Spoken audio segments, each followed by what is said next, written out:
এদের অনেকগুলো শখের মধ্যে একটা শখ হলো ঘর সাজানো। তবে সব মেয়েরা চাইলেই নিজের ঘর সুন্দর করে সাজাতে পারে না। সুন্দর ঘর, সুন্দর বর, একটা মনের মতো সংসার সব মেয়েদেরই আশা, কিন্তু সেই আশা কারো পূরণ হয় আর কারো পূরণ হয় না। তবে জীবন কখনো থেমে থাকে না, জীবন জীবনের গতিতে এগিয়ে চলবে। আমার ছেলের ঘরের খাটটা নষ্ট হয়ে গেছিল। আমার হাজবেন্ড খাওয়া দাওয়া অন্যান্য খরচ চালাতেই হিমশিম খেয়ে যায়। যে হারে বাজারে সবকিছুর দাম বেড়েছে, এখানে প্রতিটি মানুষই আমার মনে হয় এই সমস্যায় পাচ্ছেন। আপনারা অনেকেই জানেন আমার বাবা মারা গেছে আমি যখন ক্লাস 8-এ পড়ি। আমাদের গ্রামের জমি জমা ভাগ হয়ে গেছে অনেক আগে। সেখান থেকে বাৎসরিক লিজ হিসাবে কিছু টাকা পাই, আর সেই টাকা দিয়ে আমার ছেলের ঘরের জন্য সুন্দর একটা খাট কিনে ফেললাম। এদিকে আমার ছোট ছেলেটা কোল থেকে নামবে না, কারণ তার গায়ে হাম হয়েছে এবং সে অসুস্থ। তাই তো তাকে কোলে নিয়েই রুটির আটা বেলে নিচ্ছি। এইদিকে বড় দুই ছেলে মেয়ে বিছানার অবস্থা দেখেন কি অবস্থা করেছে। ছেলেটা একটু ঘুমিয়ে যাওয়ার পরেই শুরু হয় আমার যুদ্ধ।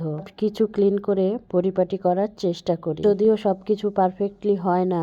3টা বাচ্চা সামলিয়ে ঘর গোছানো সত্যি কষ্টসাধ্য বিষয়। তবে কিছু গোছানো থাক আর না থাক, বিছানা আমার পরিপাটি চাই, কারণ যেখানে রাত হলেই ঘুমাবো সেই জায়গাটা যদি শান্তির মতো না হয় তাহলে ঘুম কখনোই আসবে না।